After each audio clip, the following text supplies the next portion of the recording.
प्रश्नावर अजित पवार गटाचे मंत्री छगन भुजबळ यांनी पंतप्रधान नरेंद्र मोदींना पत्र लिहिलेले आहे। कांदा प्रश्नावर कायमस्वरूपी उपाययोजना करा असं पत्र मंत्री छगन भुजबळ यांनी पंतप्रधान नरेंद्र मोदींना लिहिलेलं आहे। आज पंतप्रधान नरेंद्र मोदींनी नाशिक जिल्ह्यातील पिंपळगाव येथे सभा देखील घेतली। त्यावेळी कांदा प्रश्नावर देखील पंतप्रधान बोलले होते।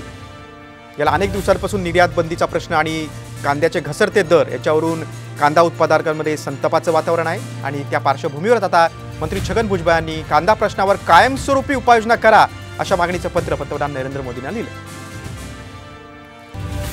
पंतप्रधान नरेंद्र मोदींची आज पिंपळगाव येथे सभा झाली तेव्हा देखील एका शेतकऱ्यानं कांदा प्रश्नावर बोला अशी मागणी केली होती।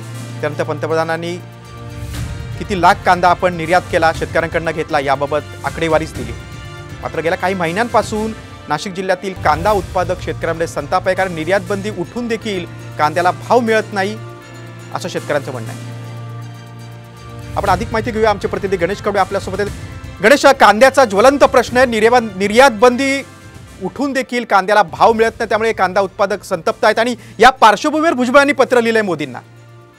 नक्कीच 5व्या टप्प्यातला नाशिकची लोकसभा निवडणूक आहे आणि या लोकसभा निवडणुकीमध्ये कांद्याचा प्रश्न देखील मोठा ऐरणीवर आहे आणि छगन भुजबळ खरं तर नाशिक मधूनच प्रतिनिधित्व करतात आणि त्यामुळेच कुठेतरी छगन भुजबळ यांच्याकडून नाशिकच्या कांदा प्रश्नासंदर्भात आहे हे पत्र लिहिलेले, कारण की सर्वात जास्त तर कांद्याचा लिलाव आणि प्रक्रिया जी पाहिली असेल तर ती नाशिक मधून होते आणि याच नाशिकमध्ये व्यापाऱ्यांना मोठ्या प्रमाणामध्ये फटका पाहायला मिळतोय, कारण की शेतकऱ्याच्या कांद्याला भाव देता येत नाही। त्यामुळे कुठेतरी निर्यात बंदी जरी उठवली असली तरी भाव जसा पाहिजे तसा भाव मिळत नाही, याचाच फटका आहे तो नाशिकमध्ये लोकसभेच्या निवडणुकीमध्ये बसू शकतो आणि याच पार्श्वभूमीच्या अगोदरच छगन भुजबळ यांनी हे पत्र लिहिल्यामुळे एक चर्चा सुरू झालेली पाहायला मिळते।